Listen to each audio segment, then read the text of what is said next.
J'avais 20 ans, je caressais le temps et jouais de la vie comme on joue de l'amour, et je vivais la nuit sans compter sur mes jours qui fuyaient dans le temps.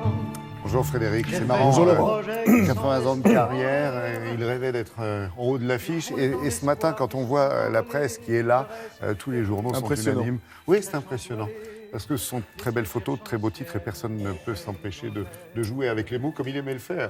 C'était vraiment jusqu'au bout, c'est quelqu'un qui avait un sens de l'humour. Pour le définir, j'ai eu le bonheur de le rencontrer à quelques reprises. Et pour le définir, un seul mot, un mot qu'on entend souvent mais qui est souvent galvaudé, la simplicité des grands. Ce monsieur avait vraiment tout de ça, c'est-à-dire qu'il était arrivé au sommet. Il avait quelque chose en lui qui disait qu'on peut arriver à tout.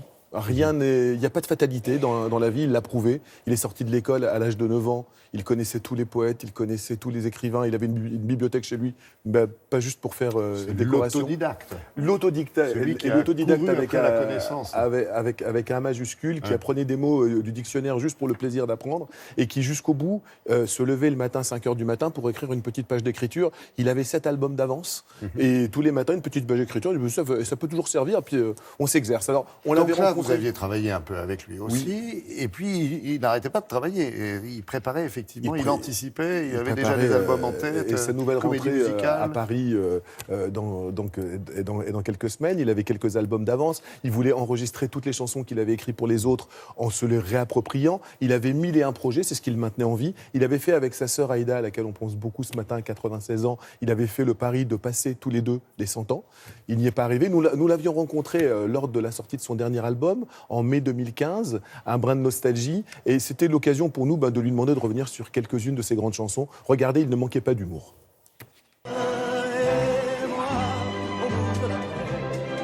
Emmenez-moi au pays de merveille, il me semble que la misère, c'est moins pénible au soleil. Charles, quand on a écrit 1200 chansons, où va-t-on encore chercher l'inspiration ? Ouvrez la fenêtre, il y a tout à voir. C'est un parfum, la chanson, c'est pas seulement une musique. Je me voyais déjà en haut de l'affiche, en 10 fois plus gros que n'importe qui, mon nom s'étalait. Je me voyais déjà. Est-ce vrai que vous avez proposé cette chanson à Yves Montand ? Oui, il a refusé. En prétendant, Simone aussi d'ailleurs, ils ont dit que les chansons sur le métier ne faisaient jamais succès. La preuve ? Oui. Je vous parle d'un temps que les moins de 20 ans ne peuvent pas connaître.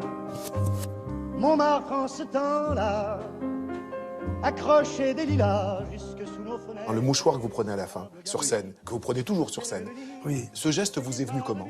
C'est le symbole de la jeunesse qui s'enfuit, que l'on jette la plupart du temps, c'est un symbole. Piaf avait ça. Elle avait un geste par chanson, Piaf. Un geste par chanson. Mais si le geste est fort, on l'oublie pas. On est heureux. Et justement, pour comme ils disent, tout est parti d'un geste. Celui qu'avait Androuchka, le régisseur de Charles, pour tenir sa cigarette. Comme ça, exactement. Et ça part de là. Non, c'est comme ça. Et la cendre lui tombait dessus. Oui. J'habite seul avec maman, dans un très vieil appartement. Et à la première écoute chez Barclay, la réaction fut pour le moins réservée. Il y a eu un silence à la fin de la chanson. Et quelqu'un a dit qui va chanter cette chanson? Et moi qui aime bien faire de l'effet, j'ai dit moi. Et il y a eu un autre froid. Et un autre a dit tu vas faire une annonce. J'ai dit quelle annonce? Je vais dire vous savez que j'en suis pas, mais je vais avoir l'air d'un crétin. Et ça s'est terminé là. Je suis un homme comme il dit. Quel est votre prochain rêve artistique? J'aimerais avoir la voix claire.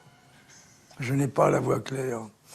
Et j'ai toujours un petit complexe de me dire qu'est-ce que va penser le public de ma voix? Et je m'aperçois que ça passe très bien, car je leur dis tout.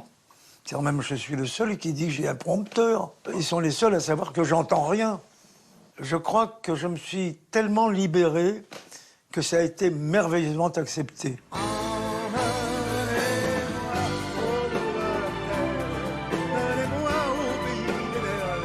On se sent comment à l'aube de 6 palais des sports?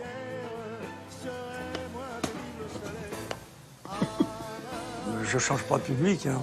Je change de salle. Menez-moi au pays des merveilles.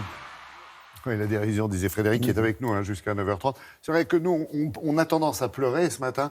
Et lui, la dernière image qu'il vient de nous offrir, c'est un moment de rigolade, quoi.